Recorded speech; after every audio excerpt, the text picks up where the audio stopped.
You gotta do your dance. Gotta get that dance going. What are you looking away? What you looking for? Getting them beers. Getting them beers. Oh. Getting them beers. It's your boys. Welcome back to Happy Hour, Quick Sixer Podcast. It's your boys, Pat Artist, Drew Pasley. We're going to have a quick sip later, too. I'm going to introduce those fools later, but introducing right now, that Birdsong Brewing Company. This one's that Rewind Lager. Of course, this is our sponsor for this episode. Hashtag, you know, go check out that bird. Hashtag Birdsong. That's that Charlotte, North Carolina beer. Yeah. Drew, for the first time. Oh, hold on. Oh, go ahead, do that. Ooh. This okay. So, fair shake on this one. We haven't had any of these beers. Oh yeah, that's true. Yeah, but so you know what? I'm about to pour mine in real quick though.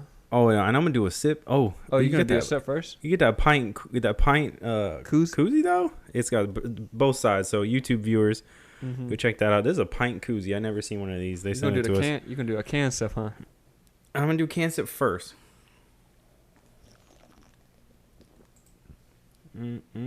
Oh, this is nice. I like that. This is nice. Oh, let me go ahead and pour this into my pint glass. Oh, love that. This is actually really good, man. I know. I'm pleasantly surprised. Yeah. Like good shit. My Charlotte, my boys in Charlotte. I know. That Charlotte NC.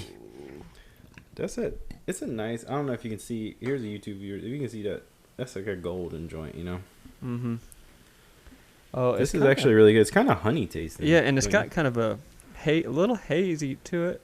It might be my glass, but like when I'm looking through, it's just your glass. It's just it's just. I mean, it's pretty. No, it's pretty clear. That's pretty clear. This is nice, man.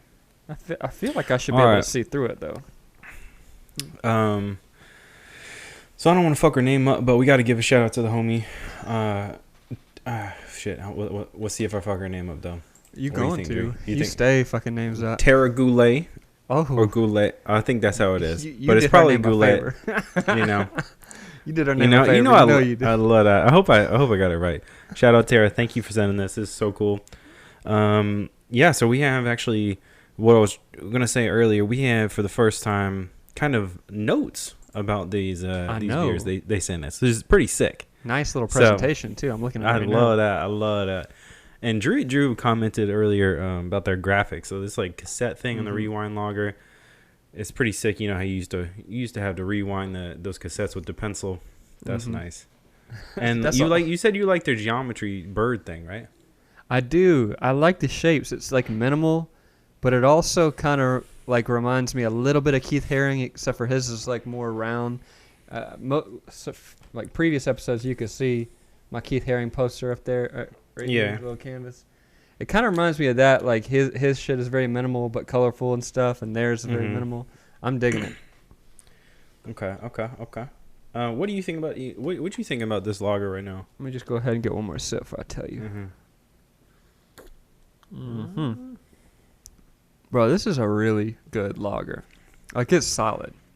Okay. Like I'm not getting any aftertaste, weird alcohol, cheap beer taste or anything like that. Like it's just as soon as it hits my mouth, it just wants to go down. You know what I'm saying?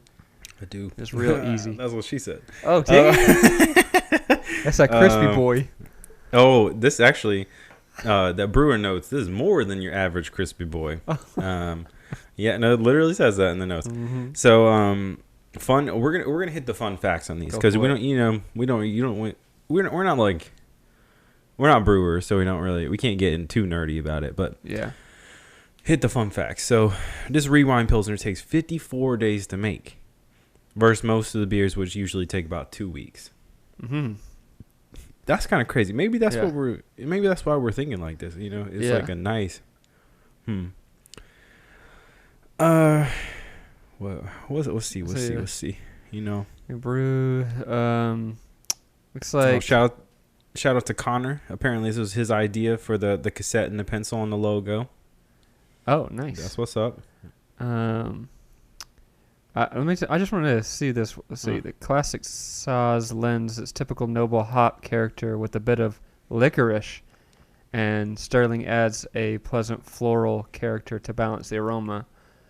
Yeah, I mean, I don't know if I taste licorice, but I'm getting I don't know. I'm getting a little beer flavor, you know what I'm saying? A little taste of beer. Yeah, it definitely says it's a beer flavored beer. To reiterate what Pat was saying, we ain't no master brewer. We don't know. We're not beer connoisseurs. We just beer taste-asseurs. So it says on this note actually that it's a session beer, and I could definitely see that. We could have a session drinking the shit out of this.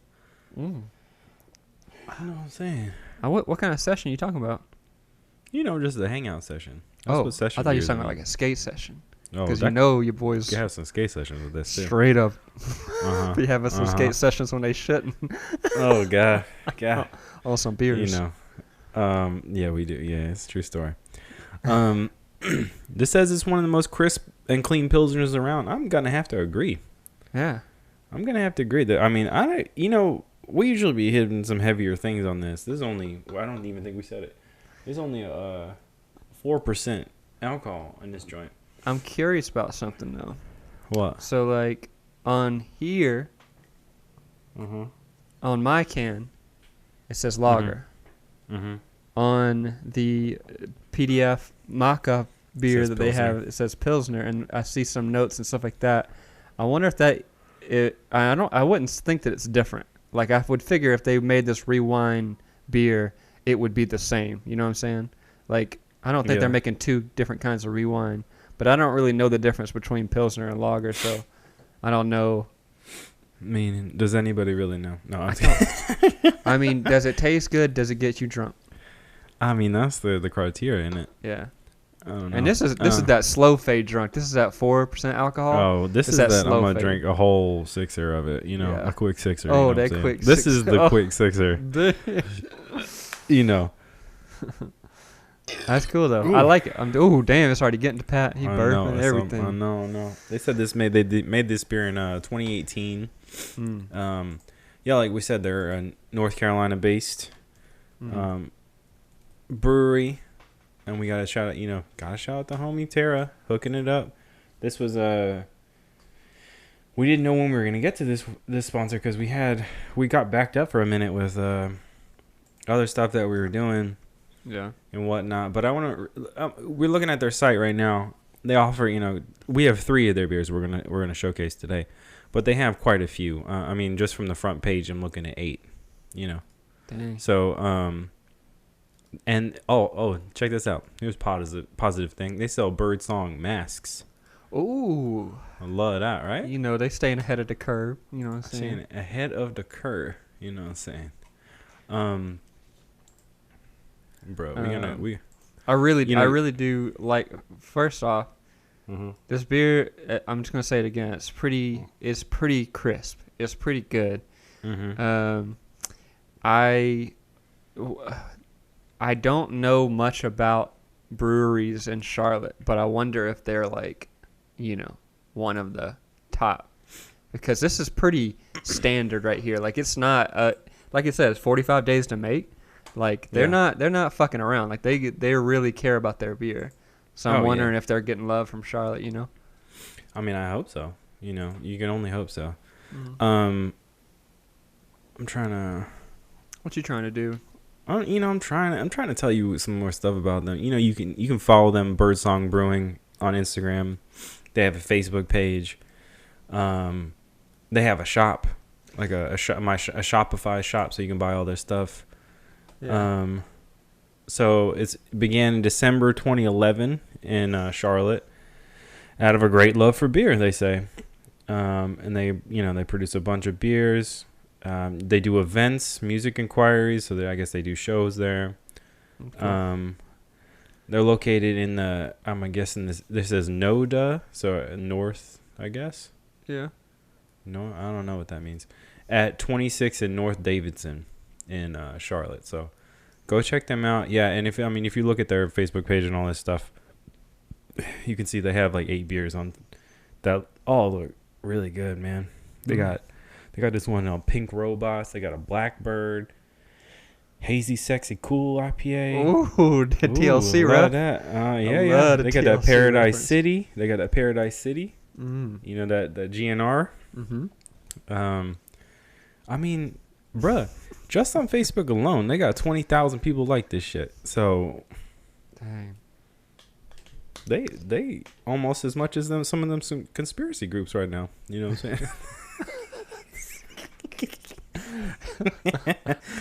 saying? They open 11 to 8. Go check them out. This shit looks dope. Their tap room looks dope. Looks like they got a dope patio you can go and check out.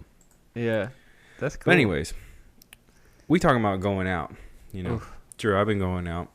What? Bruh. Not like going out, but you know what I'm saying. And I your don't. boy, You gotta tell me. I'm about to tell you.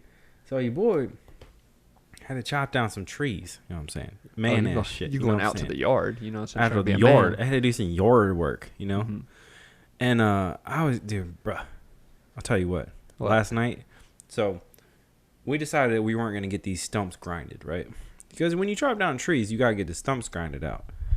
It's really whack and it takes forever. So we're just like, oh nah, I'll just cut it out with an axe or something and then like pull it out. You know, they're small trees. So, bruh, figured out yesterday that the fall time got allergies for me, bruh. They were holding it for me. Mm-hmm. Hit me hard. Mm-hmm. Hard. You know, I don't even know. Do you fuck with allergies? Do you have allergies at all? Constantly. I mean, no one fucks with allergies. You know, I don't fuck with them. No, it's but whack. they fuck with me, Bruh. dude. I had to lay on a tilted pillow to go to sleep. My ass. Oh damn! That's the trick, bruh. That's the trick. I had to take a hot as hell shower, trying to drain myself. Awful.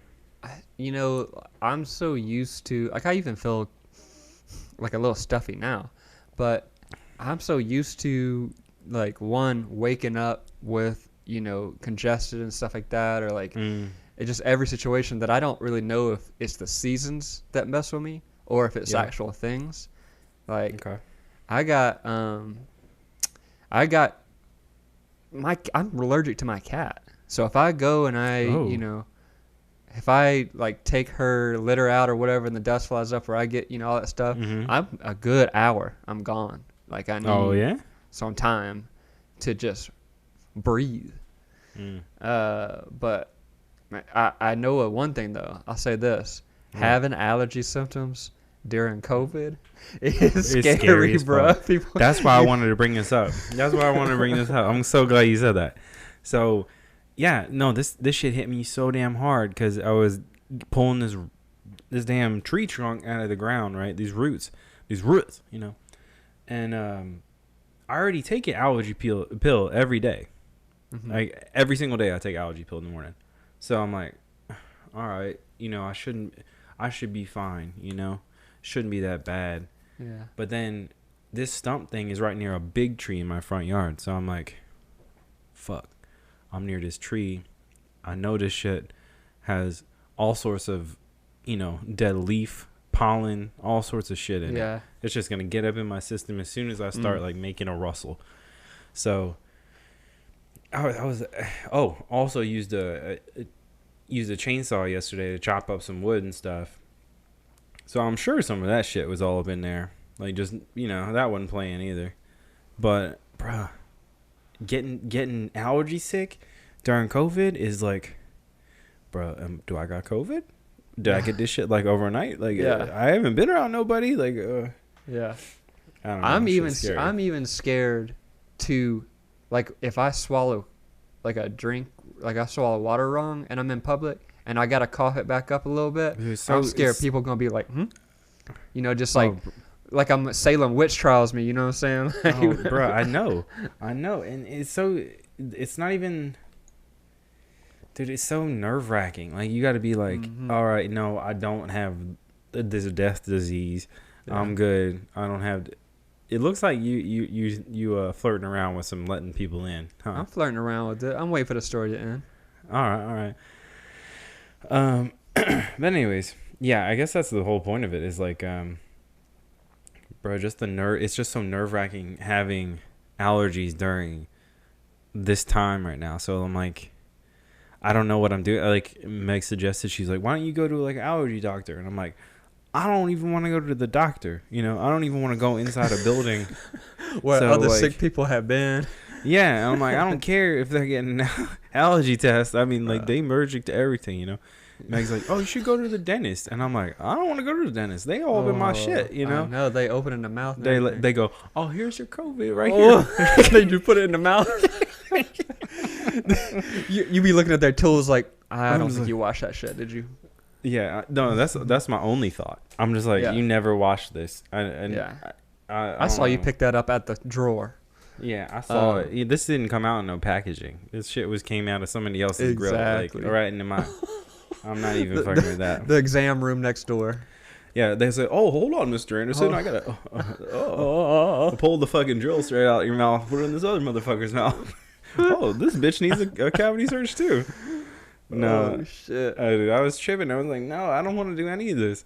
But yeah, bruh, anybody who's listening, you suffer from allergies, we got you. We feel you. Just hit us with the, it's allergies. You know? And with that, we need a symbol. All allergy people gotta have a symbol. Say no. We got it. Assembly. You know, we gotta have like some kind of code. I'm talking. I don't. Like this the might Scouts be honor thing. Yeah, this might. I can't. Oh, which one's Scouts and which one's We're doing the what's that? Spox. That's this Spox. Is Spox.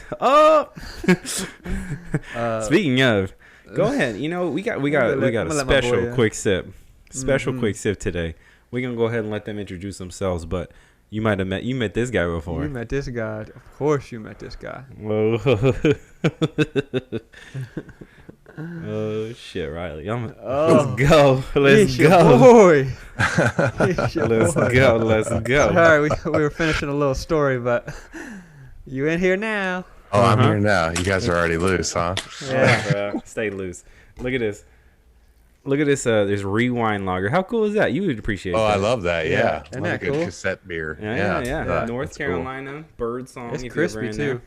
Cool. We got little koozies for the pint glasses, too, which I've never seen before. Yeah.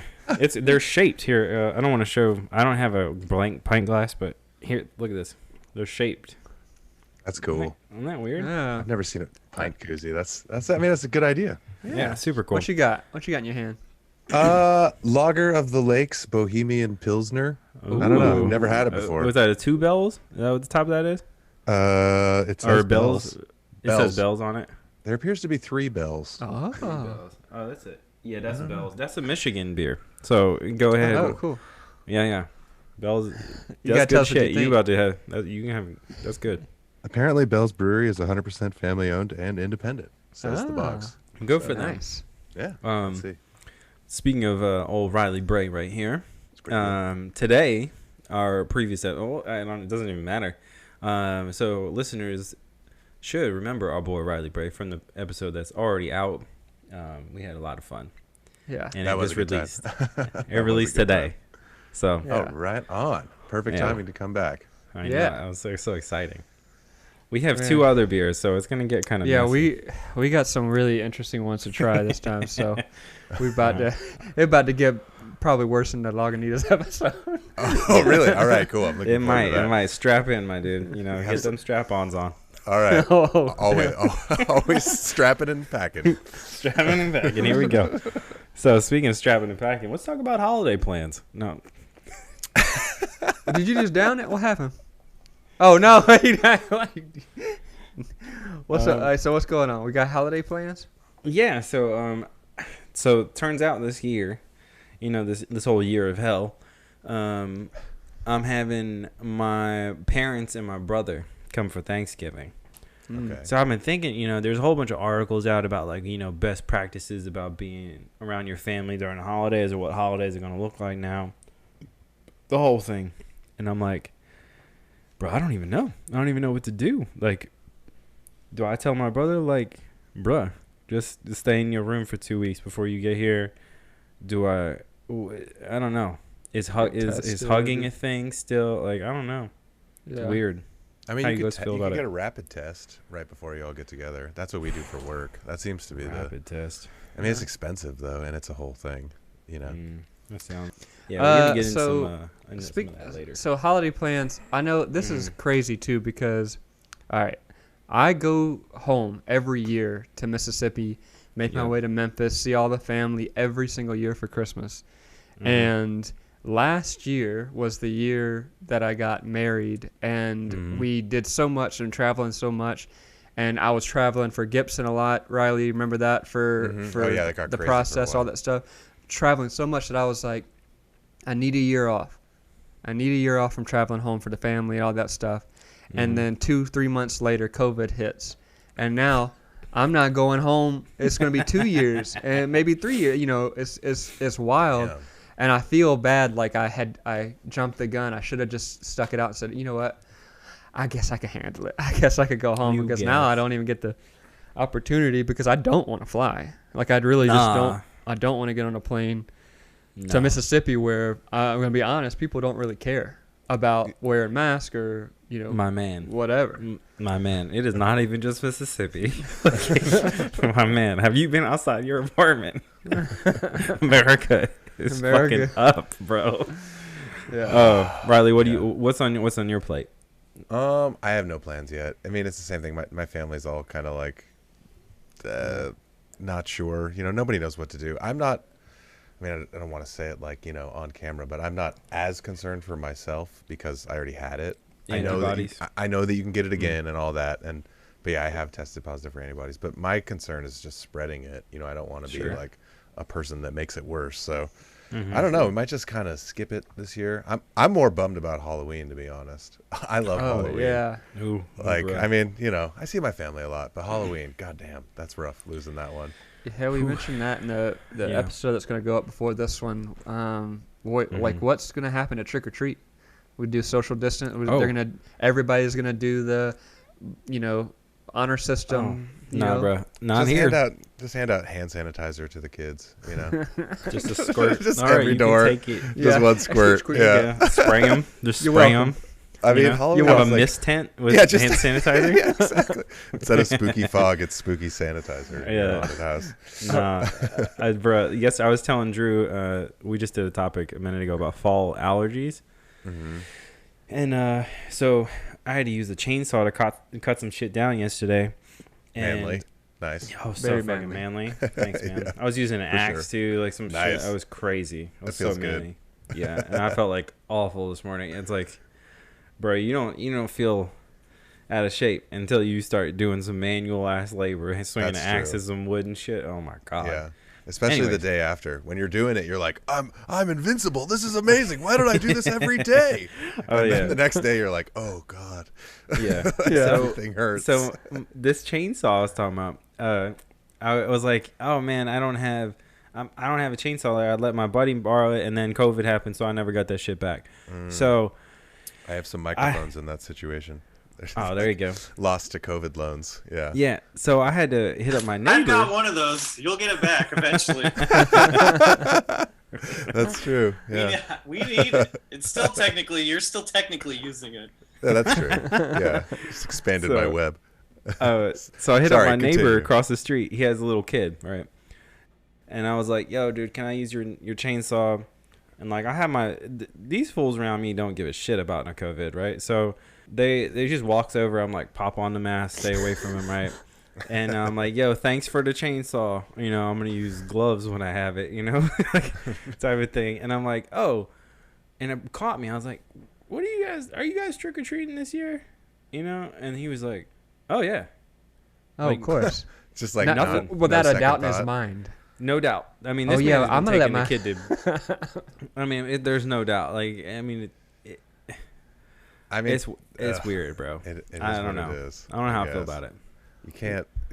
We try, but you just can't get to people sometimes. It's just people are gonna do what they're gonna do.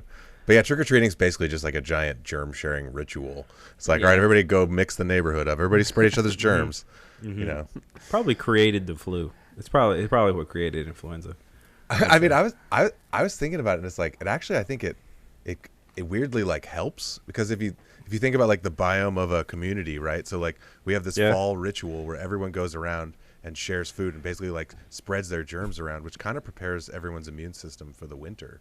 that's coming, So maybe there's some subconscious human science in there. I don't know. Maybe. That's my theory on trick-or-treating. Well, Michael, welcome.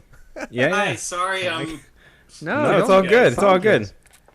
I've got my buddy just sent. It's my birthday on Wednesday, and my buddy. Happy birthday! Happy birthday! Thanks. Just sent me, and it's already. You can see I've gotten into it, but this awesome barreled Manhattan from this company that does this special process with it. And this is from Park City, Utah. Okay. Oh. And they even there's even vermouth in here that they have to process in a special way to make sure it all preserves in the bottle. So I've got. So myself you might get a little. Yeah, that sounds. You might get a little tips. There you go. Yeah. There you go. Hey man, this is why I was like, oh shit, I can't drink if I'm doing an audition afterwards. But now, well, you could. It could just go a different way. Yeah, come on, it's a character choice. Drew, are you ready for this next one? Nope. All right. Let me grab. All right, cool. Which one did you get? The brown. Well, we decided we were going to end on that weird one. I remember. Okay. So this next beer from Birdsong Brewing Company. This is that Lazy Bird Brown Ale. So me and Drew read the fun facts for the last beer, and we're gonna read this one too. So Lazy Bird is MDLP's favorite beer that they make. Mm-hmm. It was brewed as a pilot on tap, opening in 2011. So that's when they opened. Their 10 gallons went really quick, and it says most of their beers have evolved over the years, but this one stayed the same. So this one is the one they won the most awards with. I know Drew loves the brown ale, so this is gonna be kind of fun for him. I think. Yeah, that's good. 5.5. Nothing too heavy. I know. No, we talked about in the last episode. We did some fucked up beers. It was 8.5. I don't know why these sponsors keep trying to fuck us up. They seriously. I'm okay with it. I know. It's like a challenge. They're coming for I do. I'm like, all right, I don't want to leave the I chair. just want some normal ass beers. I don't want to die on a podcast. But Pat will he likes those singles that are just 10. Just get to the point, I'm like anyway, dude, this is fucking good. Yeah, it's good. It's got coffee and chocolate. You can definitely taste the coffee and the chocolate in this. For sure. Yeah. Anyways. So, on to the next. Well, I guess we could ask Michael since he came in a little late. We were talking about holiday plans and how they might be a little skewed now because of COVID. Do you have holiday plans, or do you normally do holiday plans?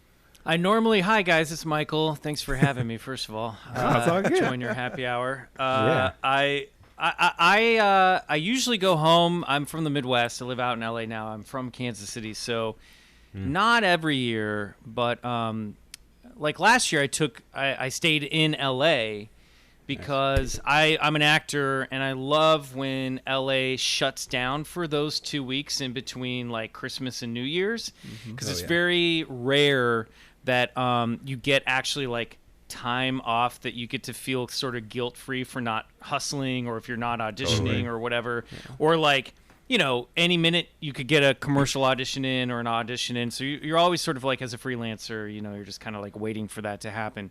So last year, not knowing, of course, what 2020 was bringing, I told my family, I was like, I love you guys. I'm going to come home a little bit earlier in December, have an early Christmas, and then go back and be able to just chill out, because I never get to spend just alone time in my apartment and not feel worried that I'm gonna get called to do something. And so then of course 2020 happened, and here we are, and so I will be repeating that process minus going home at all this year, which sucks. I have some family members that are high risk, so I'm just I could go back, but I'd have to do the 2-week quarantine thing. And I don't know whose house I would do that in, because sort of every household in my family, there's somebody there that I'm worried I could get sick and really make ill. So you being riding it out. You being responsible. Love it. Yeah, definitely. That's actually a positive thing, honestly.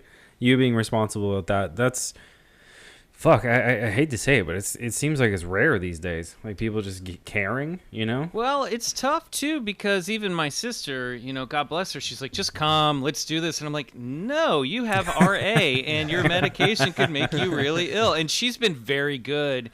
Yeah. But I do feel that all of us collectively, you know, are at the breaking point here. Mm-hmm. And we have to just, like, hang in there a little bit longer. Yeah. You know, the thing that I keep, you know, speaking of happy hour, the thing that I keep sort of in the back of my mind is that after we get through this, and we will, there's going to be like a Roaring 20s level. If we, you know, like party. I'm ready. You know, hopefully the economy, we can hang in there. But like, whenever we get over this, we're going to have like some type of small cultural renaissance. I really feel it. That happened after the Spanish flu, they say. You know, the Roaring 20s kind of came out on the heel of that. So that's kind of my hope, is that like, look, let's just all buckle down and we will have a huge party when this is done. Fingers crossed. Fingers crossed. No, I love that. That's awesome. Speaking of, we definitely want to talk about Bigfoot Collectors Club. But since you're talking about work and life, like in LA, let's go ahead and talk about work-life balance in entertainment. So I got out of the game, but all three of you guys are still in that joint. So how are you guys dealing with just, you know, working plus, like, you know, trying to have somewhat normal life now? Like, it's kind of, I don't know. Like, I'm assuming you did your audition virtually, right? Yes. So the reason I was a little late today was because I was doing a self-tape audition. So I now am a proud owner of a ring light. All right, like a real influencer. Yeah, there you go. Nice. And so I set that up. I bought gray curtains that I can swap out for my kitchen curtains and have a solid backdrop. All right. I sort of have it all figured out. And then my friend Jen Kirkman, friend of the show, Bigfoot Collectors Club, and a brilliant comedian. She's been awesome. She's been helping me out with my auditions. So I'll FaceTime. Cool. I'll set up my iPad, so I'm facing her on my iPad. And then I just record on the ring light on my tripod on my phone. And that's kind of the new normal right now. So I send that to my manager. He kind of cuts it together, sends it off to casting, and then I just wait. Yeah. I feel like the balancing it's rough because like Michael said, you know, you never know when a gig's coming, or you never know when an audition, something like that's coming. So it's almost like there is a constant level of stress that you have. And I know since I do freelance film and act, I also have the double like amount of stress of booking something in the film world and then getting a commercial agent audition or a commercial audition. They're like, hey, can you make this or whatever? And I'm like, I already booked. Yeah. You know, that like happened to you recently, didn't it? It did. We had to shoot and you had. It was like, I had, what sucked was I didn't look at the shoot date, and I did the audition and got the call back. And then I saw the call back and I was like, okay, now it's serious, you know, because like I keep thinking like the audition's not a thing. But then I do the callback and I see the shoot date was when we were going to be in San Francisco, me and Riley. Oh, right, yeah.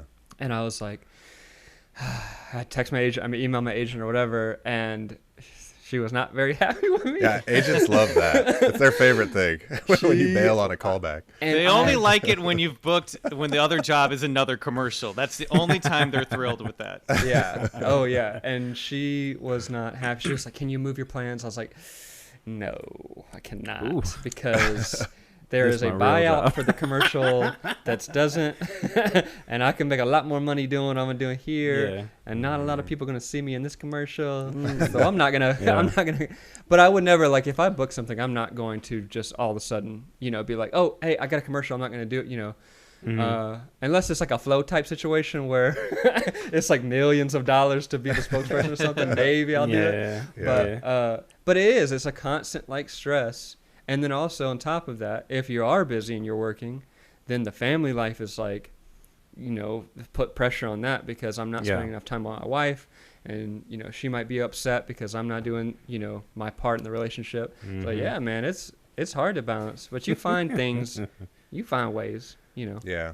At the end of the day, I would never trade freelance life for like a straight job. I don't know. I've had opportunities and had moments when I've thought about it, but I just can't. Like the freelance thing is stressful because you kind of feel like you've never finished your day at work forever. That's just how it is. You're just like always like keeping track of things in your head and a little bit worried and like thinking about booking your next thing and like juggling this schedule. Like, I mean, Michael knows well about the way that between Michael, Bryce, and I juggling all of our schedules, trying to make our show every week and make a Patreon. And it's like, it's crazy that it all gets done. And then we're all just, hustling all the time. And I feel like even if you do got a 9 to 5, it's not like your job anymore ends at 5 o'clock. You're still bringing that work home with you too. That's I know true. that with the people in my life who have that gig. So why not do the freelance thing? Be just as stressed as a 9 to 5er. Maybe not. I think the trade-off is just not having that, Stability. steady paycheck that you can count on. Definitely. But, there's moments of feast and famine, especially as like entertainment industry freelancer. It's like, it's really good and then it's really scary, but it always kind of comes back around to really good again. And then when it's really scary and then something good comes along, it's like a straight shot of endorphins. It's just it's like I knew I did it. I knew I was doing the right thing. You really feel like God exists and he loves me. He was planning this whole time. It is his will. Yeah, Riley, you would die if you had to do a 9 to 5, dude. I really would. I'm not cut out for it. This is a man who does not like to check his phone at all.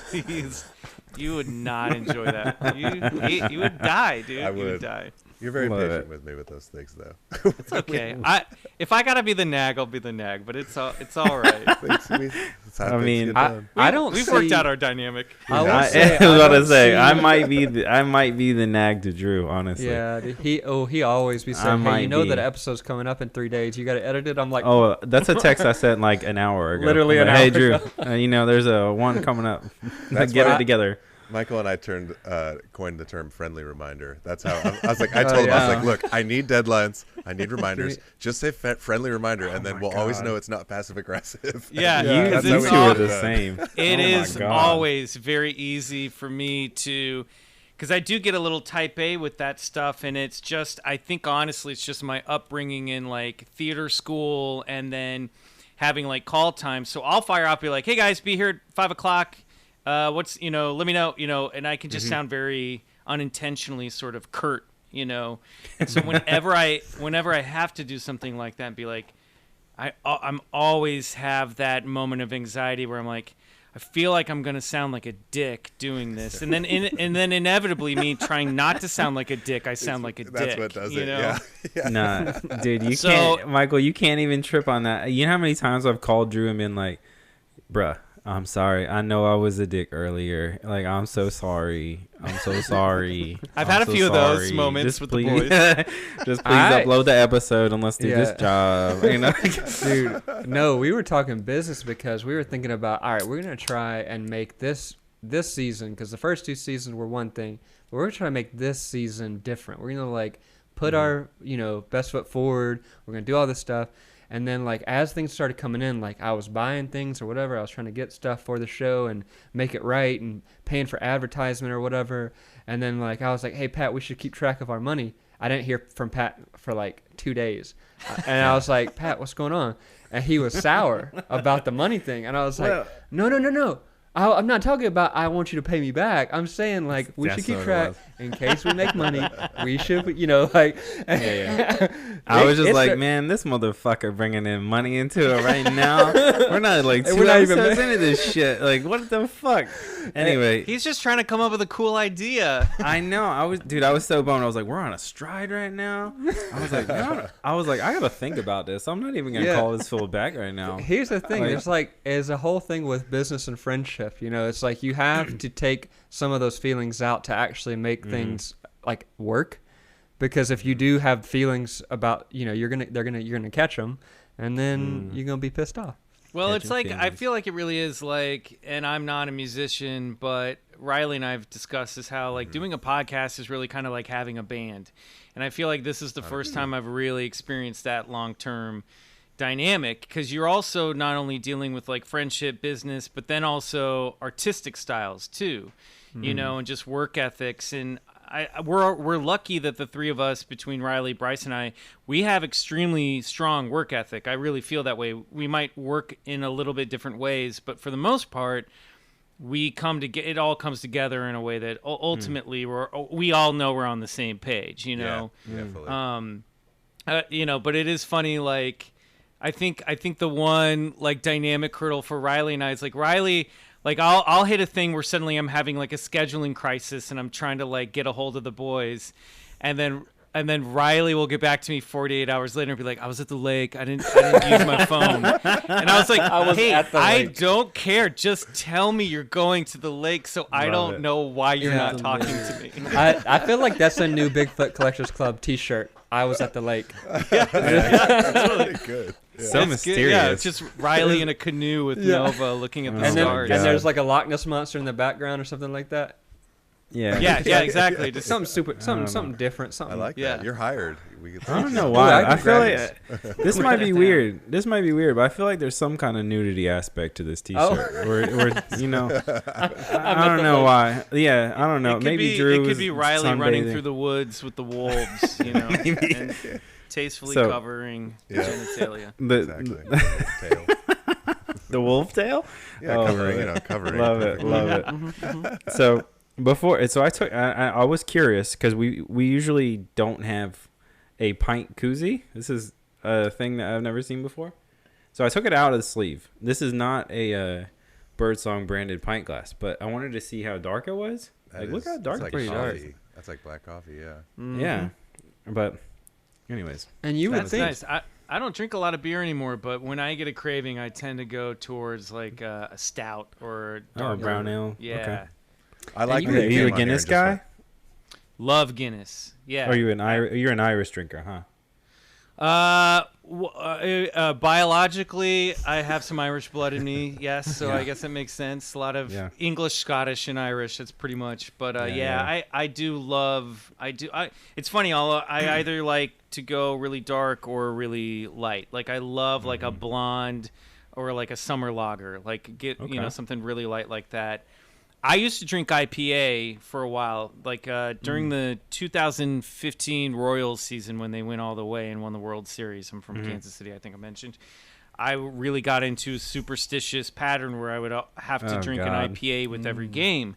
And then I would end the game when Wade Davis, our closing pitcher, would come out, I would switch to Sauvignon Blanc, which is like not a great idea. If you've had a lot of IPA and then you switch to white wine all of a sudden. Rough combo. It's a rough combo, but it was, I was superstitious. They had to win. Yeah. I had to stop drinking IPA and really cut back on the white wine after that season because I got a little too drunk too often. Yeah. And some of these, we're talking like day games where I was like really watching them and I had nothing to do. And I'd be like, all right, it's 10 o'clock in the morning. Here we go. You got to do your part. I've been there. Bro, golfing, my family. So anytime I go down and visit my dad and my brother, he's always like, yo, we should go golfing in the morning. It's like, my dad's retired now, and my brother doesn't do shit. So we're like, all right, let's go golfing in the morning. And that always entails like an 8 a.m. tee off, 12-pack in the cooler. Let's go ahead and do 9 holes. Let's not do the whole thing. 18. That shit's gone by the time. Make it. No, it's like it's like me and my brother are driving the cart, right? And we're like, so when do we crack this beer? And it's usually immediately after we get the cart. So it's like I'll reach back and be like, all right, here we go. It's like it's an excuse for you. It's just like airport beer. It's more than an excuse. Beer. My dad fucking hates it. My dad hates it. He's like, Pat, what? Like, if you ever meet my dad, he's kind of a brash New Yorker, right? So he's like, Pat, what the fuck? Like, why are you yelling all in the course? It's 9 a.m. And I'm like, Dad, I treat this thing like a sport. You got to cheer for it. You got to be psyched about it. And like, anytime you hit the ball real good, I'm like, fuck yeah. Like, here we go. Yeah. And like, my brother's like, bro, there's people on this course. And I'm like, I don't give a shit. They're like 100 years old. Like, let's treat this thing like it's the World Series. And I purposely dress up in like the wackest gear there's ever been. Like, purposely, like the most the most floral thing you've ever seen shirt. Like I'll tuck my socks into my pants. Like we get super weird, like fully 1930s golf. Yeah. If I had like a golfer cap thing, I would totally wear it. But yeah, they hate going golfing with me. Were you the life of the party? Like were you the kid in high school that like saw the guy in the old movies wear a lampshade on his head? So you're like, I'm gonna put this lampshade on my head and keep this party alive. You're like that party. You're party clown. You're the party clown. Right? No, not necessarily. But I will definitely keep it going if it's starting to die. I'm not about ending a party. I'm definitely not the ender. I think he just likes fucking with his family. I love fucking with family. I don't think I don't think he's that character, but he's that. He's like. Yeah, he's Listen, I apologize. I feel like I offended you for suggesting that party clown. No. My shame. I want to walk that back. We're all on podcasts here. We're all party clowns. My shame and my offending me has gone out the window a long time ago. Believe me. You can ask my wife. I will fucking make fun. Like I will do things that I think are pretty okay, but then they just embarrass the shit out of her all day. All day. Speaking of. Happy Hour Quick Sixer podcast. Yeah, speaking of, she has headphones, like noise-canceling headphones outside the door. But anyways, so speaking of fun podcasting things, let's talk about Bigfoot Collectors Club. So you are two of the three, the tripod of this thing. Let's hear about it. Riley, why don't you kick it off? I like being referred to as a tripod. You are a tripod. I love it. You're so technical, Riley. That's good. Bigfoot Collectors Club is a comedy paranormal podcast. It's hosted by this fellow right there, if you're watching in gallery mode, Michael McMillian, and Bryce Johnson, who's not here because he's off working on a very secret project. R.I.P. Bryce. No, he's fine. He went to the afterlife. He's going to report back. Yeah. It's going to be mind-blowing for our show. It's really going to take us to the next level. He's still hosting, but he's dead. That's how good of a paranormal podcast we are, yeah. But yeah, we have actually dead. No. We have guests every week, amazing guests, actors, comedians, musicians, paranormal experts. We interview them about their personal paranormal history, and we share stories of high strangeness. The stories of high strangeness have kind of evolved into almost like a radio play. That I score, and every week Michael and Bryce research and write about different paranormal topics. And Riley's modest when he says I score, but like it's been awesome watching the evolution of this take place, because originally when we started the show, there was no real musical element to it at all, other than the theme song, which is, I just want to shout out Sun Eaters, who wrote our theme song, but I don't remember. It was almost. I almost want to say it was like close to a year into doing the show. Mm-hmm. No, that Riley. That long? Wow. It might be. See, we've now been doing. We're coming up on 3 years, which is wild to me. Thank you. If you're listening, Pat gave us silent. If you could just bring some of that to the golf course, Pat, I think your dad would be a lot happier. Yeah. Go ball. But we just, at one point we were like, Riley, we're sitting in this clubhouse, or the studio, which we call the clubhouse, with all of this just, musical, all these instruments, as you can see. And we've got this really talented musician. We're like, Riley should be like making music for these segments of high strangeness. So we started doing them live in studio with the guest, which was really fun. And one of the big bummers about the pandemic was, how are we going to make that work now when we're all doing this online together? And Riley started like composing them during post. And I know, based on his schedule, that he's not spending a whole hell of a lot of time on these. I'm really not. But it's usually one pass. Yeah, but they've, like, the latest episode we had with Mike Mitchell, and they've all been great, but, like, the Mike Mitchell episode, if you're listening, check it out. It's about Borley Rectory. Like, Riley is, in the past month or two, is like bringing in, like, John Carpenter level, like accompaniment to the show. I mean, it is taking our show to, I feel like, next level, and I feel like I can only brag about it because I have nothing to do with that aspect of it. So it's just awesome when Bryce has spent time researching these topics, and then because we kind of write out a script, it's almost like doing an essay or a book report every week. And as Riley said, we've started to include more of our guests into doing dialogue for it.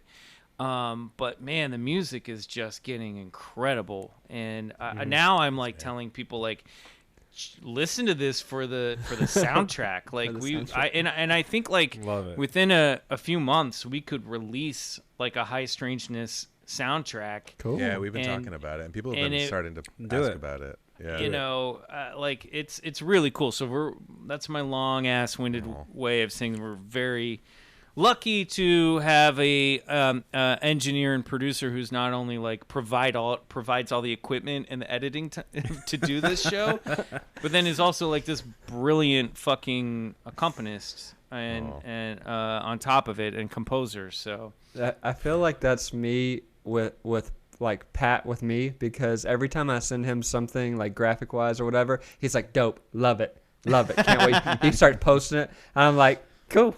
but like obviously my shit, I know how talented Riley is, so that's awesome that you guys are in full swing with that, and you're found your groove with his music, and that's cool. Well, it's nice because then that like inspires Bryce and I to pick up our game and go, all right, let's add a little bit more dialogue, and maybe this is a cool place. There could be some sound effects here. So it used to be the stories of High Strangeness. And when I say that, if you're listening, you're not aware of the show, we're talking about stories like the Roswell crash or the Hopkinsville Goblin incident. These stories from history about haunted houses or UFO encounters or alien abductions or weird monsters. It really forces us to think creatively about it. And originally it was just kind of us bringing it in individually as sort of a surprise for that day. And now I feel like it's really become a situation where the three of us are bringing our strengths to it. And it's a nice way to stay invested and excited about making the show. Yeah, I agree. I think we all kind of like keep like raising the bar a little bit on each other, and just seeing like how far we can push this thing. And also, thanks, Michael. I feel very appreciated. That's really nice. I mean, I love you to death. I love it's fest. True. Likewise. Happy hour. This is a happy, making me happy, making everybody happy. I mean, believe yeah. I mean, I'm not gonna lie. Like, if I would love you regardless. I'd love you if your music was shit and you're still making it for the show. Trash. It would be awesome. But the fact that you're doing it and it's incredible is also awesome. I don't love you any less. I feel like this is where he says, I wouldn't tell you if I didn't like it. No, of course not. I mean, look, right? I would be thrilled regardless. But the fact is, it's sort of like when you have, and this is not to condescend to Riley, but I feel like it's a parent where you're like, hey, man, I'm just happy that my kid is playing the game and out there and giving it an effort. And then the difference between that and a parent who's like, and again, I'm not his dad. I'm not trying to make you a kid. But the difference between like, holy fucking shit, did you see what my kid just did out there? He's fucking incredible. Go at Allstate. Yeah. So Pat, should I tell them about Jane and the Gray Portal Kid story? Ooh. In one sec, you should. Okay. There's you about to so do I don't know. Yeah. So damn. That brown, I don't usually drink brown ales, but that was really nice. So, shout out to Birdsong again. Shout out to Birdsong. But speaking of high strangeness, let's get into this jalapeno pale ale. Whoa. This is some high strangeness right here. That is. So I'm so nervous about it. Yeah, that sounds intimidating. So I'm gonna hit you with some facts on this. And this is gonna make it even scarier. All right, Drew. Oh. Yeah. Hold on. What's holding gun? Oh. They even say on the can, is it spicy? So boys, here we go. Which is that's just shorthand for, will it burn coming out of my dick hole? Yeah. So it's normal lager looking color, right? But I smell it. I smell the jalapeno. Oh, yeah. Okay.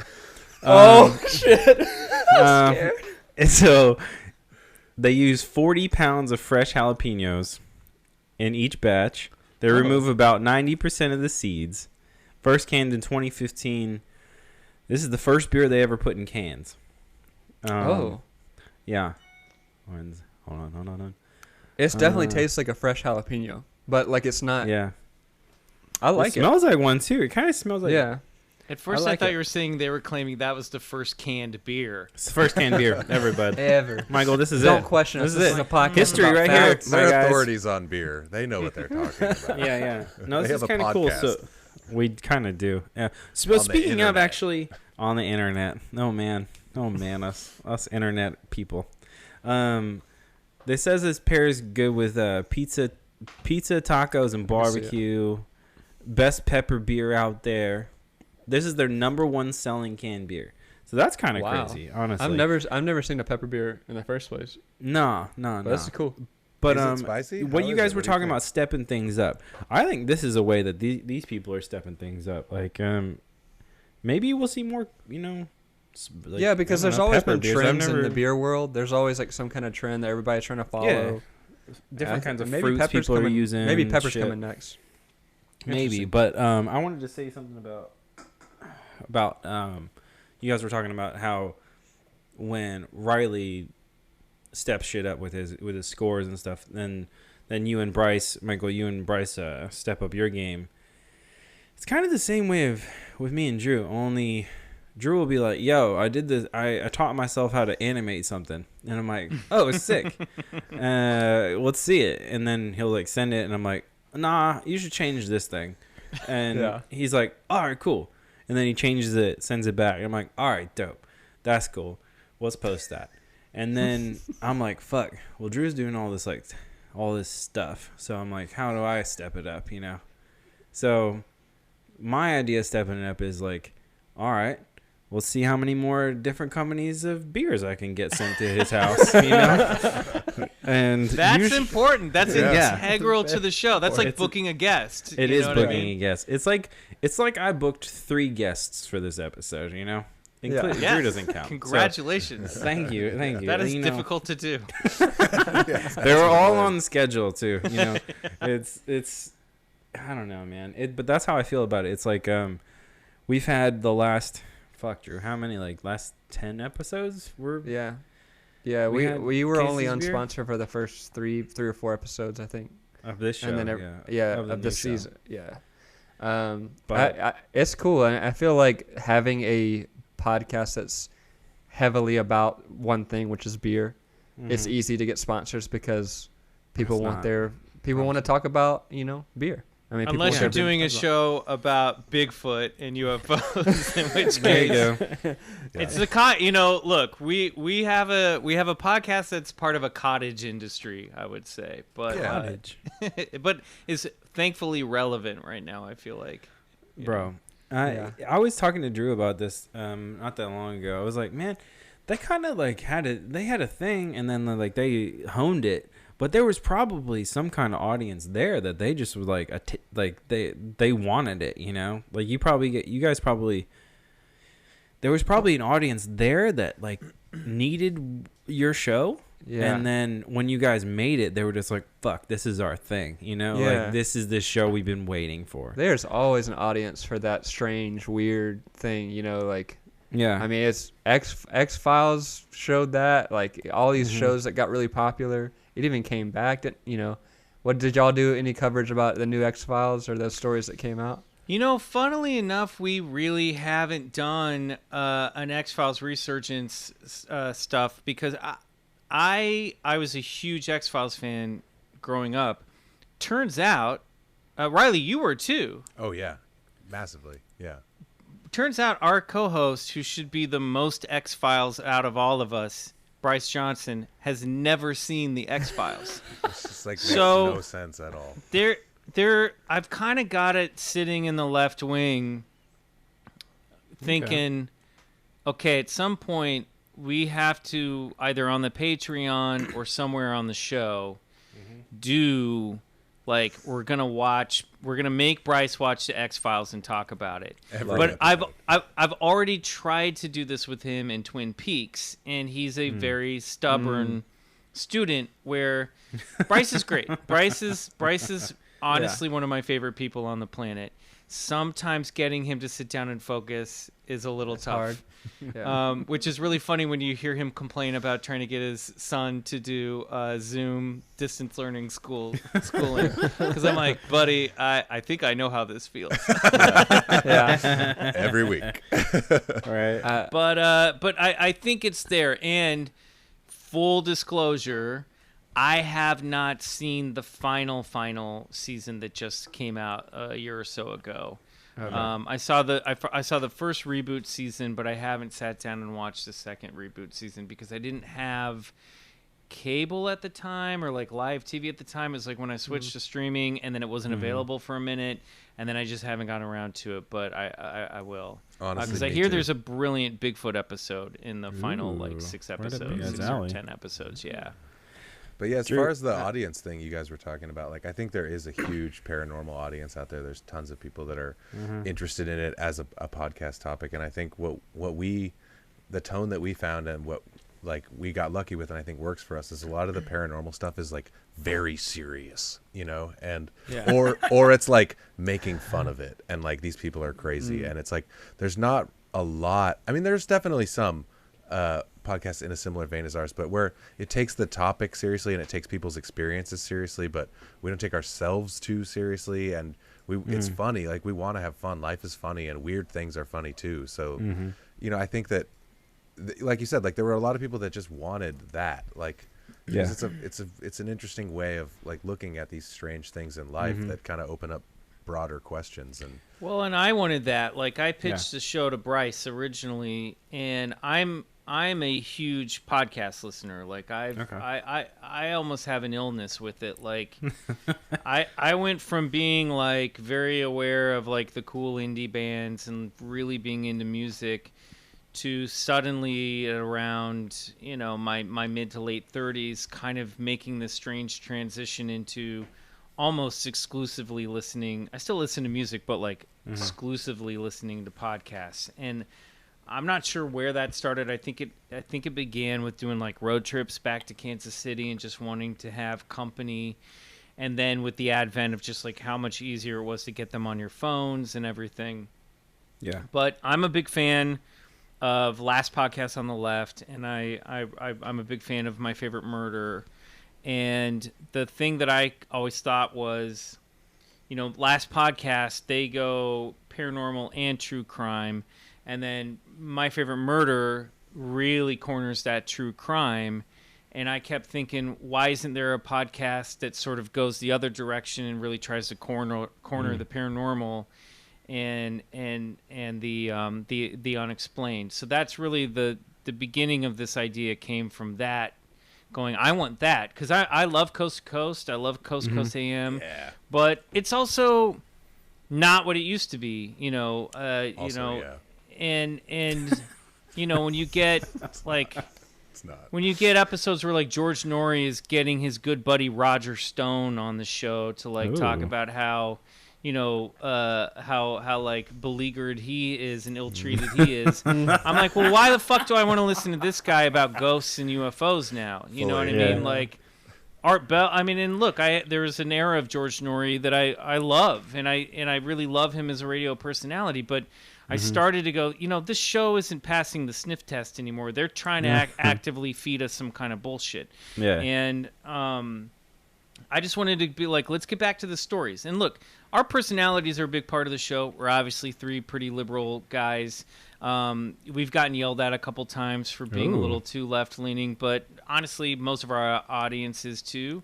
But we're not trying to do anything but sort of like check in with what's happening now with UFOs and the paranormal, and then talk to our guests about their personal paranormal history and any weird experiences they've had, and then preserve some of these stories and archive some of these stories and try to retell them the best we can, all in sort of the effort to have fun with it at the end of the day and keep it entertaining, but then also destigmatize the experience of having something that you can't explain, because that's, I think, all become really important to us is don't just call somebody nuts because they've seen something weird. let's acknowledge that they believe they've seen something weird and then try to take it from there. Sometimes we might go, maybe this person is struggling with some mental health issues, but most of the time we really feel like they've seen something that defies the laws of physics and reality, and we ultimately find that fascinating, and that's what it should be about. Yeah. I really like your first episode that you kind of set it up like, look, this is what we're going to get into, so I'm going to go ahead and put my vulnerability out. I'm going to say what happened to me or what my paranormal experience was, and so that I'm not trying to like pick on other people or whatever. It made it very clear, and it was pretty concise, and I really liked that because it was very you connected with it. Yeah, because I struggle with having a couple weird things that I can't explain, and as somebody who's also suffered from like night terrors, and when I get anxious I have like late night hallucinations. I'm very aware of how I'm gonna sound, and then also that stuff is just scary. So I feel like I know the difference between, okay, this is my brain being overactive, and then something that is standing outside my window that me and my 2 dogs see at 4:00 in the morning and truly was terrifying, that my dogs are the ones who alerted me to. And I can't explain to this day, and never will be able to explain in my entire life. So that I'm glad. Thanks for saying that, because it's and then also on top of that, to be a guy who's trying to like make it in a very public arena,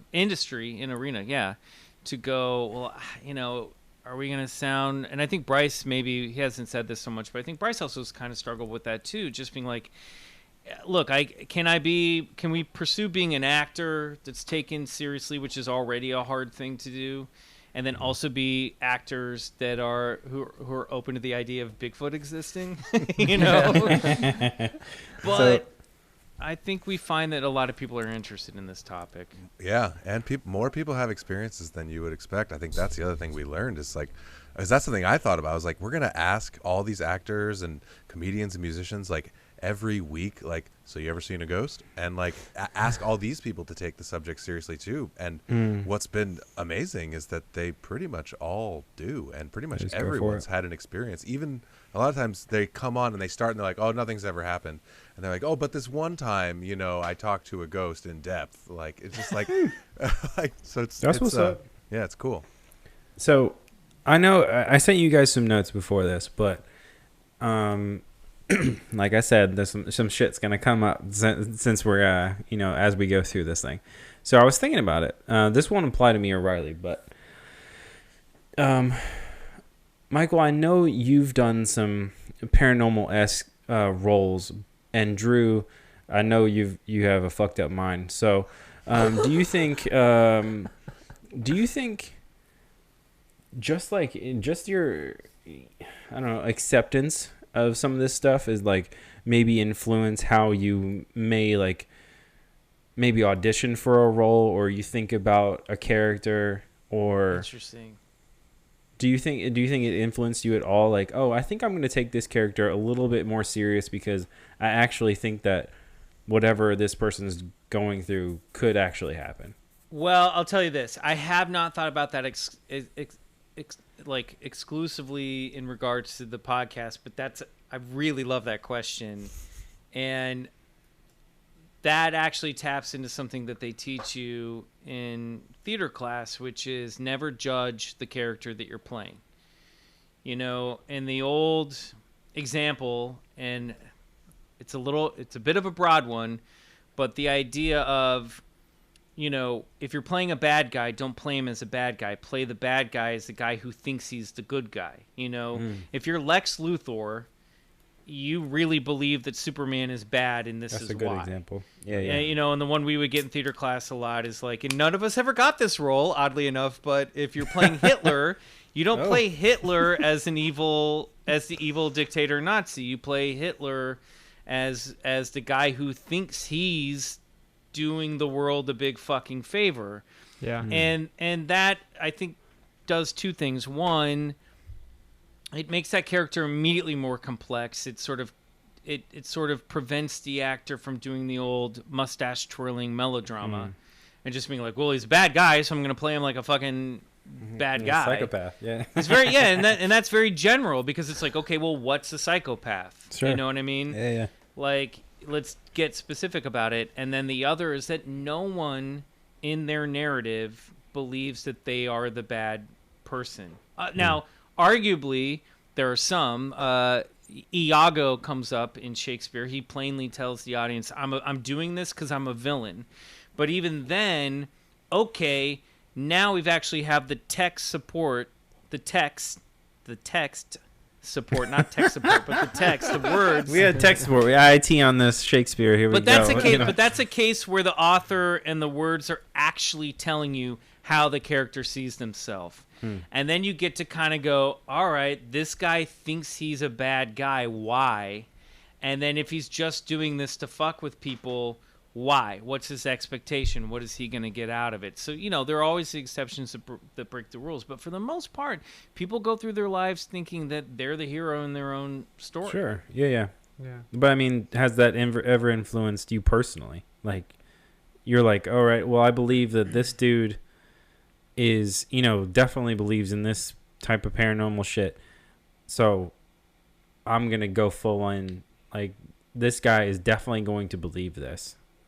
Or I try to do that. I guess what I'm trying to say is I try to approach every character that way already. I've never thought of it in terms of, like, linking that to the idea of, like, the witnesses and maybe I'm misunderstanding the question, but like witnesses of the unexplained.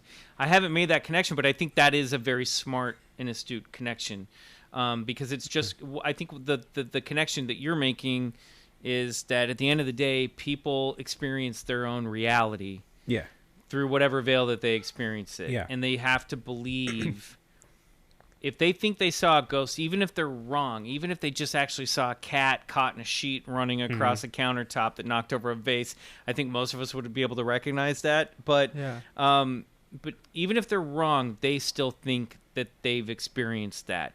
And you have to treat that person's experience as real to them. And I think that translates to characters that you're playing 100%. Even if you know that character is making a mistake, or even if you know because you've read the whole script that ultimately they're supposed to be the bad guy, you have to look at them and be like, well, they're experiencing this story in a very different way than Superman is. And so why are they looking at Superman in a different way than Lois Lane is, and in a different way that the audience would be? I see. How about you, Drew? Speaking of perspective versus reality, I think I should just go, like, I feel like that he summed it up very well. I really don't have much to say to add to that, but I think I could tell them the Jane and the Grey Portal story, because this kind of relays into this. How you feel about this real quick? Because I know how I feel about Jane and the Grey Portal story. Oh, that's good. It's strange. I like it. Catherine, my wife, wanted to try it, so she ran off with it. Catherine, how you feel about it? No, I'm just playing. Anyway, it's nice. Is it spicy? Does it burn? It's not too spicy. Dude, I'm just sipping it. Like, you think you're gonna hit like some kind of, like, sometimes when you hit a jalapeno, you like bite into a jalapeno on a taco or something, and it's like hits you in the back of the throat. Sure. Sometimes nothing. It's just like that. It's just like that fresh jalapeno taste. Yeah, it's like a fresh flavor. Yeah, it's like a fresh flavor, and not like a. But strap in. You're about to hear Jane in the. Listen, Portal is a trigger word on our podcast. Is it? Oh, we'll get triggered, bro. Here we go. In a good way. You might be looking at me differently after this. No, I hope. I'm so excited for how you're gonna look at him. So yeah. I'm so sad Bryce isn't here all of a sudden. So this is what's crazy about this is my very first memory, like, of my life. The very first memory I've ever had. Go in, Drew. And I've already talked about this on the podcast. It's kind of kismet that we eventually had you guys as guests, because you were all about this and whatever. And I'm sad that I didn't save this story until this, but I'm going to say it again, and our listeners can just enjoy it one more time. I was young, obviously. First memory, 3-ish, maybe 4. And I remember I was staying at this house that had, it was very, like, 2-bedroom-ish, with the hallway that went to the bedrooms, and and a couch that like kind of came through the hallway. So basically the hallway is kind of elongated by the couch. Okay. And I remember might have been playing with my brother or something, and I was running and I fell. I actually don't remember why I fell or what I was doing right before running from the hallway. So I fell behind the couch. And I remember I looked back and I saw probably a 6-foot gray portal, like from all like the hallway to the floor, gray portal. And I looked back at it for a couple seconds, and then all of a sudden it disappeared. And like for the longest time, I obviously, as my brain developed and I started getting more memories and things like that, I realized that was strange. Like something was odd about that. And the more I learned about life and learned about, stuff like aliens and all this random other stuff that you learn as you obviously grow older and you see new things and hear new things, I was realizing like, wait, my first memory was a paranormal experience. Like that's the very first thing that I ever experienced. And I always felt like I was different in some way, or I wanted to be different. I rebelled in high school. I tried to dress different or be different or be the class clown, whatever. And I always kept thinking like, I'm straight up an alien. Like something happened, like I might be an alien. But as I developed more, and I really appreciate that as being my first memory, and it's like one of those things of perspective versus reality. There's the human in me knows that I didn't really come from a gray portal, or if I did, it doesn't mean I'm an alien. But I remember thinking for the longest time that was something cool that I got to experience and I got to have that nobody else did, or that I can't, I didn't know anybody else that had that. To have this feeling of like the very first thing that I experienced was this supernatural thing, and I don't know what could have influenced it, because at that time I wasn't watching TV that I could remember. Obviously I didn't have any memories, so I don't know why or what that was, but I don't see it as a mystery anymore. It's just more like, all right, I have a vivid imagination or whatever it may be, but there is a slight chance that I might be an alien. I'd put it at more than slight, knowing you for a little while. I think this all checks out, to be quite honest. Whatever y'all just saw me going. Yeah. Did you just side blink? I'm about to side blink on y'all.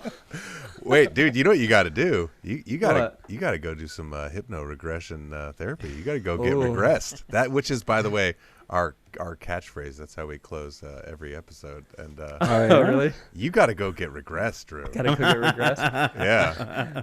Drew, I have a couple questions for you. Go for it. I love this story. First of all, so do you think that you popped out of that portal into the hallway? I think I did. I feel like I did. Or at least for the longest time, I thought that I popped out of the portal. But like, when you get older, or you start. I mean, obviously, you said there's something, because I heard the shadow story that you told with the dogs, and it was just something that you can't explain. You kind of accept it as something you can't explain, right? Mm-hmm. It's just like, I can't explain it. I'll think about it from time to time, but it's just like, all right, this is something I can't explain. I'll move on. And it's kind of like how I felt about the gray portal. It's just that I can't explain it, but I do think that yes, I came from it. Okay, so next question. Obviously, well, not obviously. Like, were you raised by your parents, like your natural parents? Mom, yeah. So your mom obviously remembers a time before you were in the portal, correct? Yeah. There's baby pictures of me. There's all kinds. So that's what I like. I'll tell. This is really this is pretty personal, which is good. But I've not been shy about being personal on this podcast because I get tipsy. You know what I'm saying?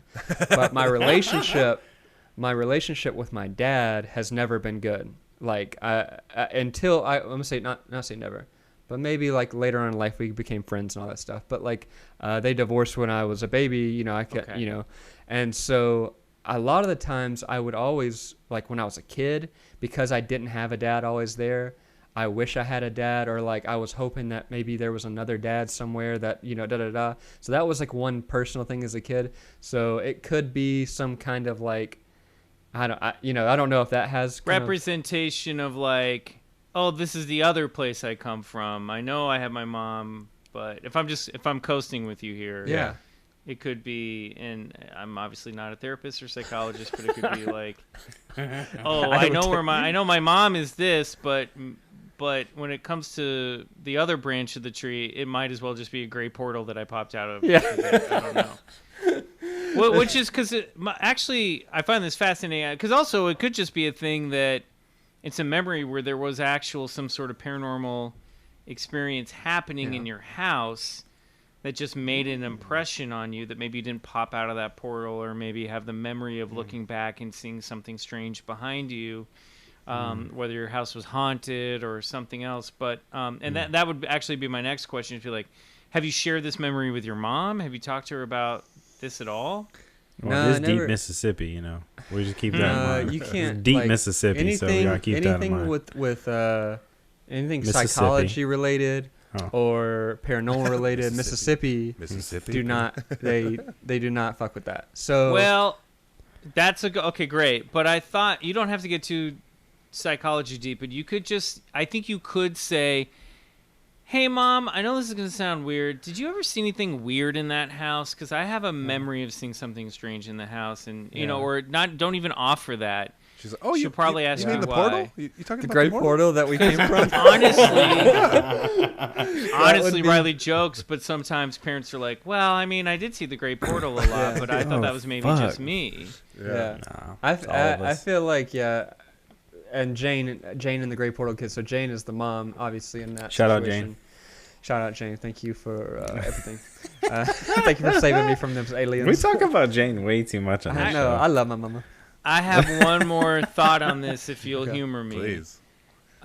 Which, for me, I've come to learn that I think some of my earliest memories, and this is not to take the wind out of your sails, but just something to think about, and still is interesting. Take that win, bro.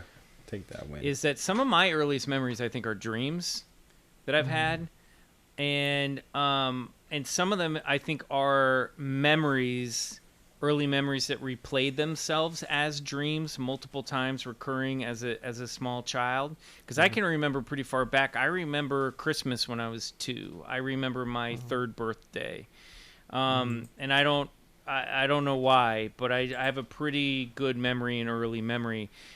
But I do know that some of those really early childhood memories also get intermixed a little bit with some recurring dreams that I had. Yeah. And some of those were pretty trippy dreams. So I'm also wondering, as you were hearing this, because you were like, I don't remember what happened before, I don't remember what happened after. Well, I just remember being in the hall that I went, oh, I wonder if this is like your little boy brain just dreaming. I do. And you remember that. Yeah, I do remember what happened after. Okay, which I guess I didn't share, which was that I was playing with my brother, and so I assumed that we were playing the whole time.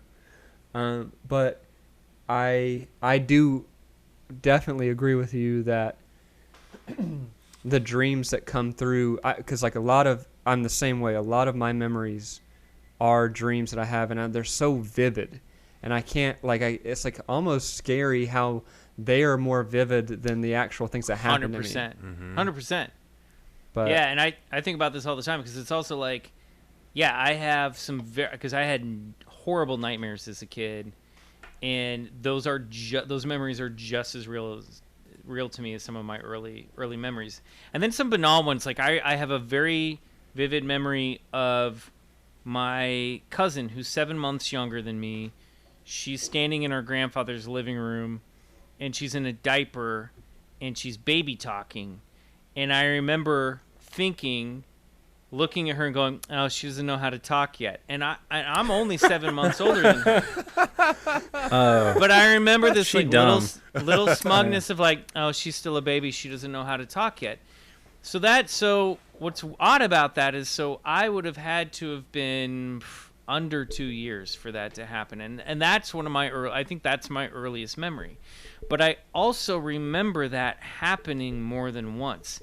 I think that happened in real life, and then I dreamt that memory as a recurring dream as a kid, because I also have the memory of going, oh, this is happening again. And my theory has been, and this is based on no science, but my theory has been is like maybe when you're a little kid, your brain starts to warm up the memory machine by replaying some of these little impacts and little recorded memories in your sleep to kind of train your brain to go, okay, we're building up our memory banks here, so let's play the Cousin Katie tape a couple times just to get this little boy's brain into, building up a memory. Now, obviously, there's brain scientists out there that would be like, that's not at all how it works, but I don't know. I have the memory of that. Michael, if you're telling me there wasn't a gray portal, there was a gray portal. I'm saying there could be a gray portal, and it could have happened, and then you dreamt it a couple times. I don't know, but I'm just saying those early memories are so tricky because it's like they could be a dream, they could be real. I don't know. I'm fascinated by it. I will say I don't disbelieve you. Thank you. I don't know if I believe most of it, but I mean, it's my own life, and I still have a hard time figuring it out. But anyway, I will say this about reoccurring dreams. Did y'all get reoccurring dreams about it when it came out?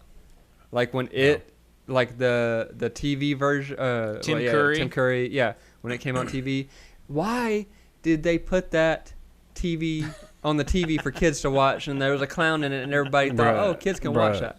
I'm gonna let you in on something, Drew. That was not for kids at the time. I know, but no parents it just happened so that kids saw it, and not a good look. There were only 3 channels back then. You saw everything. You did see everything, but then again, you see Tim Curry in that, and then you see him in Rocky Horror Picture Show, and you're like, who the fuck is this guy? And then you see him in Clue, and you're like, this is the funniest guy ever. This is the best guy. I love this guy. Let's go invite this guy over. Riley, let's see what's up. Did you have Tim Curry nightmares? I didn't. I managed to avoid it. It scared me enough, just like knowing the existence of it, that I was just like, nope. I rewatched it before the new one. I rewatched it right before the new one came out. To this day, honestly, I don't. No, it's like way different. Yeah, it's way different. You still haven't seen the original? Well, please don't. Like, I, as the kid in me say, don't. But if you want to debunk your fear of it, you can watch it as an adult. It is still kind of creepy, but in a weird, like, early '90s movie. Was that '90s? What is that? Yeah, 90s? yeah. Because I'm older than you guys. I think I know I'm older than Riley, so I assume I'm older than you guys. But so it came out. I think it came out when I was like. Honestly, it might have been the 80s, dude, because I was in elementary school still. So it might have been like at the cusp of the 90s. If someone wants to Google check this. I was born in 88, and it came on TV. So probably 93-ish, I would guess. Yeah, maybe. Unless they replayed it like it came out and then they played it on TV. They might have. 1990. That makes sense. So I was in the 5th grade. So I remember, truth be told, read the book as an adult. Never seen the second half of the TV miniseries and never saw the second movie. Because I saw the first half of the TV miniseries as a kid, and I was like, yeah, this is not for me. I'm going to be terrified. And then I remember talking about it with kids at school, and they're like, and then he turns into a big spy. I was like, just tell me what happens, because I'm not going back there. But that, for me, was not... I didn't have nightmares about Tim Curry, but I had nightmares about E.T., and I had nightmares about Michael Jackson at the end of Thriller when he turns to camera and has the yellow eyes. That shit fucked me up. And both of those showed up at my window in my dreams as a kid. I was literally talking about so Thriller came on. We were driving to the store today, and Thriller came on, and I was like, "Oh shit, Thriller!" I was excited, like doing the whole thing. And my wife's like, "What the fuck? Like, how do you know these moves? Like, what is going on here?" And I'm like, oh, this shit scared the shit out of me at some point in my life. So it is ingrained in my brain. So and I was like, oh man, if you never fuck with Thriller at the time, I'm like, go ahead. It's still creepy. Dude, that was one of my first cassette tapes, and I used to listen to it on repeat on my little, my little boom box. We forget now, and it was the biggest thing ever. I mean, Thriller was as big as like fucking Star Wars back in the day. Like it was huge. I mean, and I could watch the video part, any part that was part of the song I was okay with, but the pre-show where he turns into a werewolf and the shot at the very end when he has yellow eyes, I was terrified of. 82. And that's like, as a kid, I feel like you have such a love-hate relationship with the things that you enjoyed, because you're sort of always navigating in a story like, is this a good part or is this a scary part? You know what I mean? Like you can't kind of step back and see the whole thing as a whole. You're kind of going on the journey the way you would a roller coaster ride. And so I always knew, like, okay, this is the part I do not want to see, but this part I love. But it's funny as an adult going back and discovering now that there's like gaps in movies that I thought I'd seen, but I hadn't seen certain scenes from because I was too scared to see or wasn't allowed to see as a kid. So you kind of go back and fill in those gaps and go, oh my God, I can't believe I was ever terrified of this. Yeah. The thing that got me like bad as a kid was, did you guys see Ernest Scared Stupid? Yes. Oh my God. Dude, yes. That like, bro, I broke my leg at the time, and like I was sitting up in the bed, like, oh fuck, I got a broken leg. You know, I can't go anywhere. I can't do shit. So my parents just popped me up in a bed, like, oh, just watch TV. You know, you're broken. You know, and I was like, all right, cool. And it was around this time, and yes. Go ahead, dude, with this story, because fuck that. Fuck that. Fuck, seriously, that is not a movie that's appropriate for children. Not at all. It like scarred me. But like, there's a part where I don't know if it's a little boy or a little girl. I don't remember that. But she's in bed, just like laying there, and then like flips over, and there's this fucking little troll there that's like, and it's like, oh no, like for years I would lay in bed and be like, it's right behind me. I know it's right behind me. It's right. We there. are kindred spirits, my dude. I'm telling you right now. What I never got was like the generation just under me, like just a couple years, like I mean, we're technically the same generation, but like the kids, like 2 or 3 years behind me is when like Goosebumps got big. Right? Like we didn't have my class, like my age group, we had Choose Your Own Adventure. We had things that were inherently scary for one reason or another, like the troll in the bed, although I guess that's, but then and then we had like, you either had Choose Your Own Adventure or you had Jason or Freddy. You didn't have scary shit that was made explicitly for kids. You just had PG or R. That was all it was. Right. It's funny because the kids behind me had like Goosebumps, and there seems to be this whole industry in the like early 90s that was like explicitly Stephen King for little kids or elementary school, whereas like we just had Stephen King. Like we didn't have, you know what I mean? You're from the harder generation. Yeah, we had Ghostbusters, and it was like, this is a comedy, but it might also terrify you. Who knows? Who cares? This is true. But like, Are You Afraid of the Dark? Yeah. Goosebumps. That's all past my time. So I have no memories of that stuff. But I meet people as adults who are like, oh my God, I love R.L. Stein. But like that stuff was all fun. That stuff was never like actually overtly scary. Something about Ernest Scared Stupid. Like it's fucked up. Yeah, like honestly, a sadistic person that was in charge of like props. It's not okay. It's not PG at all. I've never rewatched. Terrifying. I've never rewatched. I don't want to see it. I've never rewatched it either. I've never rewatched it. We should watch it for Halloween. We should watch it for the Patreon. Bro, I don't know, man. Oh my God, you should. Like, straight up, I'm so glad you brought this up. I have never met another person that had the same experience. Honestly, I'm like, me either. But then again, though, I've never brought it up. You know, I'm just like, no, fuck that movie. You know, I'm never going to see it again. I've brought it up a couple times, like, to crickets. And, like, so, like, it's really nice to know that someone else was equally scarred by that moment. Bro, my fear level just jumped, you know what I'm saying? Like, sweating a little, just thinking about it. Well, this hot ass light to my right is definitely hitting me, but like, yes, it is. Oh, dude. I mean, dude, also, I can't like, even. I'm gonna look it up right now. What year was this? There was like you know that scene. Also, Pee-wee's. That movie was also kind of really like would fuck with you Large as a kid. Marge. Yeah. Large Marge. Oh, that's a perfect example of like, okay, there's a scary part coming up here. It's also really funny, but it's also scary. And I would 50% of the time I'd cover my eyes, and half the time I'd be like, all right, I'm going to be brave enough to watch this part. Oh my god. Yeah. Guys. All right. What? This is fucked up.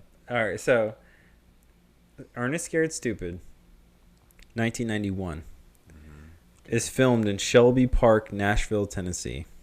Oh, damn. Fuck this. That troll gonna come get me, guys. That troll gonna come get me. Pat lives, Michael. God damn it.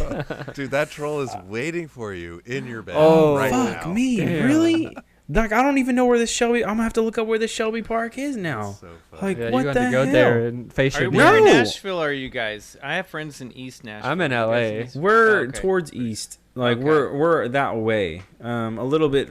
What East Nashville is, like, basically a neighborhood, you know? Yeah. We're, like, a few miles east, more east Gotcha. than that. Yeah. You know? All right. Well, I better warn them about the troll as well. I was Yeah, just- you got Fuck, to. bro. I don't even know where this Shelby place is. We're all gonna die. This damn troll.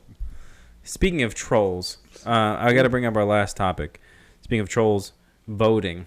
We need to go and get in. I bragged on last episode.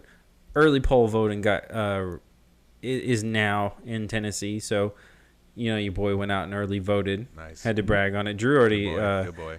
Drew already did a breakout clip of it. And it's hilarious. Oh, but it is hilarious. how you guys feel about voting this year? I have voted already. I'm done. I Yeah. did it yesterday. Nice. Congrats. Fucking Yeah. cheers to you guys. Yeah. Oh my god. Kanye, baby. Just kidding. Kanye. I'm like Definitely three did not quarters of the vote way for with my Kanye. ballot. Can someone explain to me why he ended Vice up as president. vice president? What the fuck happened? I I don't didn't know. get any news. No I don't- one has the answer to this. What is this? I don't know. You know what's a bigger question is that all of these crazy people think that JFK Jr. is still alive, and he's gonna replace Pence. Can you replace What? a vice That's president? a QAnon. That's a God. full-on QAnon yeah. conspiracy. all No, the it's whole true. other- For real. People think this, and I'm Also, like, I will tell how? you, I was on Martha's Vineyard the day that JFK Homie Jr. died? Michael. Okay. Michael. Whoa. So was Yeah. I. What? Holy shit! Yeah. dude. Riley, What? It's seriously? the only time I've ever been there. That's Oh my fucking god! crazy, dude. Whoa, we Wait. were on the same island together on the True. same day. We were like and it was a kids. tragedy. On Dude, the day that's of a big- tragedy that a Kennedy What died. a weird Bigfoot Collectors Club synchronicity. There you go. Holy That's shit. crazy. Honestly. So- That's super crazy. I was teaching summer theater there, actually, at a summer camp. Okay. And I was hanging out with a college friend of mine. She and I would go down to the beach every day. And the beach where the plane parts washed up on was this, I think they've renamed it back to the original Native American name, which I can't remember, and I apologize. But at the time, it was called Gayhead. It was called Gayhead Beach. I wonder why they renamed it. I mean, But it's we very hadn't. weird. It's But weird. Abby and I hadn't been down to that beach yet, and so we're like, let's go down there today. And we Yeah. had already heard on the news the night before that the plane had crashed or gone missing. So we were pulling up to the beach and were stopped by like a police roadblock. And they're like, beach is closed. You got to turn around. And we're like, what's happening? It's like, we have a lot of debris washing up on shore. So all the wreckage was showing up there. shit. And we went back. And then it was like, then they discovered the body and everything. So Jeez. it all washed. I was there the day I saw the site where it all fucking washed Yeah, up. it It's a happened. tragedy. It sucks. It happened. Move on with your fucking lives. Dude, everyone's But going to still, say that though. we're plants now that we're both claiming to have Yeah. I been know, alive right? as Yeah, kids. y'all. That's straight wild. Conspiracy theory. I'm Yeah. kind of But- glad I brought up this crazy so you guys can make that I'm connection. more interested in the that's- fact that like Riley and I may have been like Walked by each other or walked something. by each other on Yeah. a beach in Martha's Vineyard one summer. It's so cute. You would have been like a little kid. I was like, Yeah. you would have been like, I was well, No, maybe not a not. little I was kid. I was, I think, junior high. I'm not that much yeah, younger than you. 12. It's like you would a- have been. I was like 19 or 20. It was the so you would have wasn't been. it? It was the year that Blair Witch Project. Oh no, it came out right because I remember we watched a screener of Blair Witch Project on that trip because I was there at my friend's Wow. parents' house and his dad's like a executive, so they're all bougie and have a place in Martha's Vineyard. Yeah, a lot of bougie Yeah. A lot of booze. summer parties I went to because I remember I you saw go. A lot American of booze, a lot of Pie booze. in Oaktown. Saw American Pie that summer there, and I was did? like literally felt like I was living in a summer that looked exactly like the the movie America. I was like, yeah, it was all teenagers in the theater, who were all just came from the beach. And I was like, I feel like I'm in American Pie. I feel like I'm in this movie this summer. Yeah. And like went to these like amazing house parties out in the middle of the woods. Got like doing keg stands for the first time in my life. I love it. Smoking way too much, taking like painkillers, and then being like, I love, just like getting I love the Sierra. The Sierra's so good. Speaking of, this is the year of dreams, 1999. We've talked about this before. This is the best year ever in human history. It was the peak. I mean, other than the fact that JFK died a horror. I mean, but like he couldn't hang, apparently. So 1999, year of dreams. We talked about it on this show quite a few times. Why is it the year of dreams? Oh my God! Look up 1999. That's why. Remember 1999. American Pie. I'm pretty sure Britney Spears debuts. I'm pretty sure all of that pop movement happens. Zinc and Backstreet. Yeah, we talked about this before on the episode that just posted today that Riley's on. We talked about pop music and how it had just this crazy bubble that happened. I remember and that. I'm pretty sure 99 is when it happened. I remember being initially pissed that that music was taking over like the grunge stuff. Yeah. Mm-hmm. No, 1999 might be the best year in pop culture history. And there was like Spice Girls were big that year too. Oh yeah, huge, of course. Huge. We talked about them too. I feel like there was also like a weird internet sensation going on around that time as well. And especially AOL, 40 hours free. That disc in the mail, hitting hard. 40 hours free. Hard. You know what I'm talking about. The mailbox, you're like, fuck yeah, I'm gonna be on this all 40 hours, all the time. But then it took you 40 hours to get on that bitch, God, Mom, what the fuck? I was chatting. I was chatting with the hottie down the street. Teen chat. This is teen chat. This is the stuff I have no memories of. This is past my time. Oh no. I was just on college internet. I was just on college internet. I would just go to the college, and then didn't have internet for a while because I didn't grow up with it. So like, I was just like, I don't care. Meanwhile, you guys are all doing AOL chat, and I had no idea. Legit though, my wife had like 9 screen names on AOL chat, and I knew them all. And she was the only person I chatted with at the time. We've known each other for like 20 years. That's amazing. So, thank you. It's kind of crazy. I mean, hold on. All right, so I'm going to bring up this thing. Best 20 things you wouldn't believe happened in 1999. Real quick. Let's see if this webpage loads real quick. Just so I can prove to you 1999 was the best year ever. Oh, God. Okay? Heck, let's give it up. Y2K, ruining computers. Okay. PayPal was called one of the worst business ideas of the year. This is why. Hotmail accounts used that happened. Ooh, Who Wants to Be a Millionaire premiered. Good show. iBooks were advertised. DVD players were just starting to happen. That was big for me. That was a game changer for me. Mm-hmm. Napster. Love DVD players. Napster. I think Napster. That was huge. The pinnacle of music getting to the people. Britney Spears is on the cover of Rolling Stone. Interesting. Oh, yeah. Teen Choice Awards happened. But interesting. I remember that cover. She's in the TRL was still a thing. The Euro was first introduced. Oh, whoa. TRL was the thing. Yeah, NSYNC was opening for Janet Jackson. And to think, other bullshit. And then think Justin was going to pull her bra down. Yeah, I know. Years later. I know. SpongeBob first aired, first year. 99, that's when it started. Yeah, Sixth Sense came out. See, that's never. Yeah, for me Wait, too. what came out? Sixth Sense. Oh, I love that. Yeah. Okay. Yeah, sure. Bill Gates talked about smartphones for the first time. Yeah, he's born then. He put his first microchip in a suburban mom. Yeah. Oh, there you go. But yeah, those are just some highlights. I'm telling you, 1999. That's a good highlights, Pat. The year of dreams. You know what I'm saying? SpongeBob is that's a highlight. Episode. Never seen a single episode of SpongeBob. Bro, that's the gap between me and Grace. You know, Michael, I don't get the thing with SpongeBob. I'm totally with you. I don't get it. I'm more of a Scooby-Doo type of guy, you know? Well, and like, didn't you guys watch Ren and Stimpy? I was going to say, Ren and Stimpy was like, that's where it peaked. But that's, I've learned because Grace is younger than me, and she came up on SpongeBob, and so I've watched SpongeBob with her, and I'm like, oh, this is Ren and Stimpy. Like, this is your that's all inspired by that stuff. True, but have you watched Ren and Stimpy lately? Like, It's gnarly, dude. Yeah, like dude. it's crazy that was on TV that we got to watch. There's an incredible documentary out right now called highly recommended. I think you can rent it on Amazon Prime.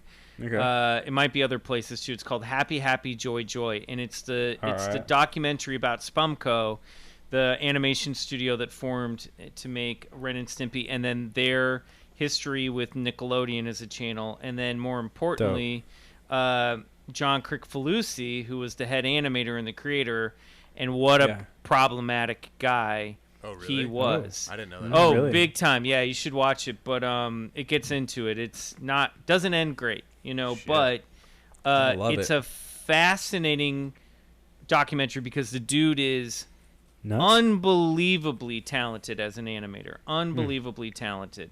And really, as a young animation nerd, because that's what I wanted to do before I got into acting, is I wanted to be like a Disney animator. Oh, cool. I was addicted to like Looney Tunes, cartoons, and all that stuff. And that's one of the big reasons I was like so into Ren and Stimpy, because it sort of was a throwback to old school, complicated, hand-drawn animation made for the masses. And as the documentary talks about, like, that's also very hard to do. So I remember as a kid, like, all these episodes would be reruns or come out late, and I never knew why I wasn't getting new episodes, and then you find out when you watch it. But great documentary, really, really solid. All three of you guys would love it. Happy Joy Joy. I'm gonna watch it. We will check it out. So with that, we should probably close out this episode. We'll stick around for a little bit afterwards, but we got to thank its sponsor, Birdsong Brewing Company, Charlotte, North Carolina. Dude, I was very surprised by this jalapeno beer. That was very I thought I was scared of it. It's been sitting in the fridge for a hot minute, and I'm pretty psyched about it. I would actually go, if I was there, I'd buy this shit. You know what I'm saying? It's like one of the attractions, It is. It's like the roller coaster you're scared of, but you're gonna hop on anyway. It's like you go to the fair to get the funnel cake. You know what I'm saying? It's kind of like one of those things. You've sold me. I want to try it. That sounds good. Riley, here you go. Here you go. I'll give you some. Poured it in. Just open that mouth. So we got to thank you guys so much, and we got to say check out Bigfoot Collectors Club. It's on all streaming all this stuff. Platforms and stuff. Where can we find you guys personally, just so you can check out the content you're making? I'm Peace Drone at Instagram. That's pretty much the only social media I do. I also have an account at #trashbag where I post photos of garbage. Love that. And then Michael, give them all the things for our show. And Michael. Yeah, Riley is also, Riley, I don't know if you know this, we tag you on all our Twitter stuff because there is a Riley Bray account with your picture that you never use. I started and abandoned it in like 2009 or something. And people are like yelling at us that we haven't put you in like the official credits of our Twitter account. I'm like, he's not even on Twitter. It's fine. I'm just tagging him to be inclusive. This is the and first, he's got a nice picture. First that I've heard about that. Also, I didn't even love it. I tag you every week. You might start it again. There are people following you and then yelling at us that we're not including you on the Twitter more. That's so funny. I didn't know that.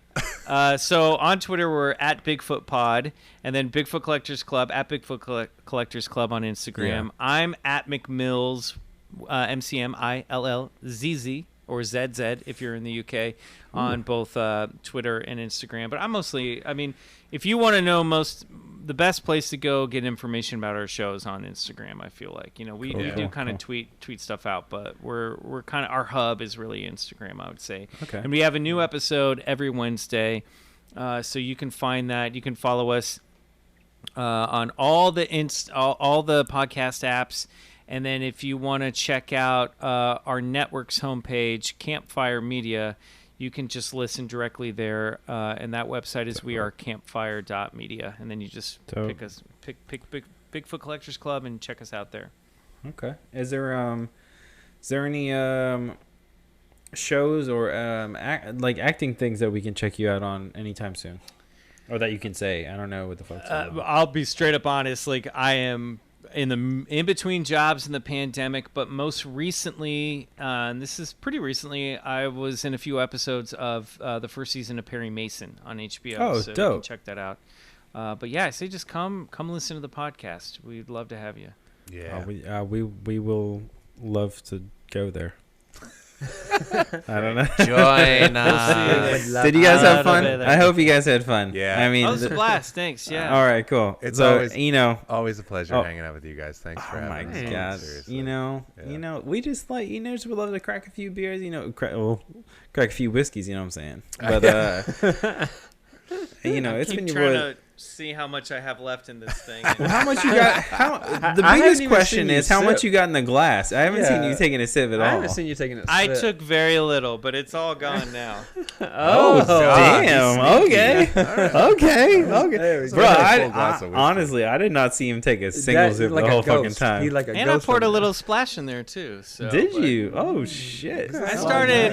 When I was talking about dreams, I was like, I think I'm getting a little buzzed. I might just need to calm down. Just go for it. That's kind of our motto. You kind of just gotta go for it. Once they send you specifically with this Birdsong thing, they were all like low content alcohol, and we're like, oh cool. And Drew's saying that he might just have to start doing tasters, like tests, because the Halloween episode, Drew's a little fucked up. Once you get over like 7, you're headed into. I mean, like it's a danger zone. Some of those IPAs, I'm like, I might as well be taking psilocybin mushrooms. Like if I drink too much IPA, I am like walking out in the trees and I am talking to them. I can't do it. That's how I felt the last time I was on your guys' show. I was drinking IPAs. That's why I switched to a lager. I was like, I don't know. Yeah. So, straight up. So the episode we did after you. Go ahead. We had a friend. Yeah, I'm gonna close it out real quick. Fuck it. All right, I'll close it out and I'll tell you guys. But anyways, it's been your boys. This is Birdsong Brewing Company. Go check them out, North Carolina, Charlotte. Shout out Tara for hooking it up on this one. It's been your boys, Pat Drew Pasley. This is Happy Hour, Quick Sixer Podcast. Yeah. Bye.